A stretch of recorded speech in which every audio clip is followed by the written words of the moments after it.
എളമക്കരയിൽ 6 വയസ്സുകാരി പീഡനത്തിനിരയായ സംഭവത്തിൽ അന്വേഷണം തുടങ്ങിയിരിക്കുകയാണ് ഇപ്പോൾ പോലീസ്. പെൺകുട്ടിയുടെ മരണ ദിവസത്തെ പ്രദേശത്തെ CCTV ദൃശ്യങ്ങൾ പരിശോധിക്കും. മൊബൈൽ ഫോണുകൾ കേന്ദ്രീകരിച്ചും അന്വേഷണം ഉണ്ടാകും. വിഷ്ണു സുരേഷാണ് കൊച്ചിയിൽ നിന്ന് വിവരങ്ങളുമായി ചേരുന്നത്. Vishnu, good morning. നമ്മളേറെ ഞെട്ടിച്ച ഒരു സംഭവമാണ് ഈ പെൺകുട്ടിയുടെ മരണം. ഇതുമായി ബന്ധപ്പെട്ട് പോലീസിന് ഏതെങ്കിലും തരത്തിലുള്ള വിവരങ്ങൾ ലഭ്യമായിട്ടുണ്ടോ? CCTV കേന്ദ്രീകരിച്ചുള്ള അന്വേഷണമൊക്കെ ഏത് ദിശയിലേക്കാണ് നടത്താൻ ഉദ്ദേശിക്കുന്നത്?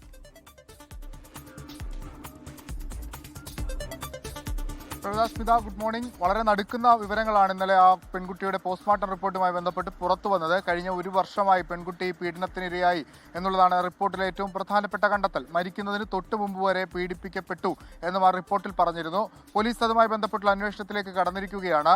അതിൽ ഏറ്റവും പ്രധാനമായി അന്നേ ദിവസം അവിടെ വന്ന ആളുകളുടെയും അതോടൊപ്പം തന്നെ സമീപ പ്രദേശത്ത് ഇവരുടെ കുടുംബവുമായി ബന്ധപ്പെട്ട് നിന്നിരുന്ന ആളുകളെയും ഒക്കെ കേന്ദ്രീകരിച്ചാണ് പ്രാഥമിക അന്വേഷണം നടത്തുന്നത്. ഒപ്പം ഈ പിതാവിന്റെ കാര്യത്തിലും ചില സംശയങ്ങളൊക്കെ ഉള്ള പശ്ചാത്തലത്തിൽ DNA പരിശോധനയ്ക്ക് വേണ്ടി അയച്ചിട്ടുണ്ട്. രണ്ടുപേരുടെയും DNA പരിശോധനയ്ക്ക് വേണ്ടി അയച്ചിട്ടുണ്ട്. അങ്ങനെ സമഗ്രമായ ഒരു അന്വേഷണത്തിലേക്ക് കടക്കുന്നു. വലിയ വെല്ലുവിളികൾ പോലീസിനെ സംബന്ധിച്ചിടത്തോളം ഉണ്ട്. കാരണം രണ്ടുപേരും അന്നേ ദിവസം ആ വീട്ടിലുണ്ടായിരുന്ന രണ്ടുപേരും ജീവനോടെ ഇല്ല.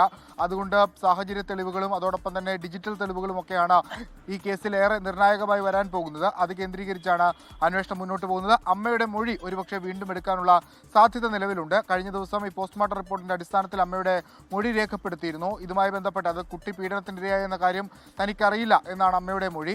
ഒരുപക്ഷെ വീണ്ടും അമ്മയുടെ മൊഴി രേഖപ്പെടുത്തും. കുട്ടി കുറേ സമയങ്ങൾ അച്ഛനൊപ്പം ആയിരിക്കും എന്നുള്ളതാണ് അമ്മ നൽകിയിട്ടുള്ള പ്രധാനപ്പെട്ട മൊഴി. ഒപ്പം അന്നേ ദിവസം ഞങ്ങൾ പോകുന്നു എന്നൊരു മെസ്സേജ് ഈ ഭർത്താവ് ഈ അമ്മയുടെ മൊബൈൽ ഫോണിലേക്ക് അയച്ചിരുന്നതായും പോലീസിന് വിവരം ലഭിച്ചിട്ടുണ്ട്. എന്താണ് ഇവരുടെ ആത്മഹത്യയിലേക്ക് നയിച്ചത്? സാമ്പത്തിക ഇടപാടിലെ തർക്കം മാത്രമാണ്, അതിനപ്പുറത്തുള്ള എന്തെങ്കിലും കാര്യങ്ങളുണ്ടോ എന്നും പോലീസ് വിശദമായി പരിശോധിക്കേണ്ടത്. ഇതിലൊരു ഉത്തരം ഉടൻ ലഭ്യമാകുമെന്ന പ്രതീക്ഷയിലാണ് എളമക്കര പോലീസ് ഉള്ളത്. സ്മിത, വിഷ്ണു സുരേഷാണ് വിവരങ്ങൾ നൽകിയത്. ലോകത്തെവിടെയായാലും ഏത് സമയത്തും 24 വാർത്തകളും ഓഗ്മെന്റഡ് റിയാലിറ്റി പാക്കേജുകളും എക്സ്പ്ലെയിനറുകളും വിശദമായി കാണാൻ ഞങ്ങളുടെ YouTube ചാനൽ നിങ്ങൾക്ക് സബ്സ്ക്രൈബ് ചെയ്യാം.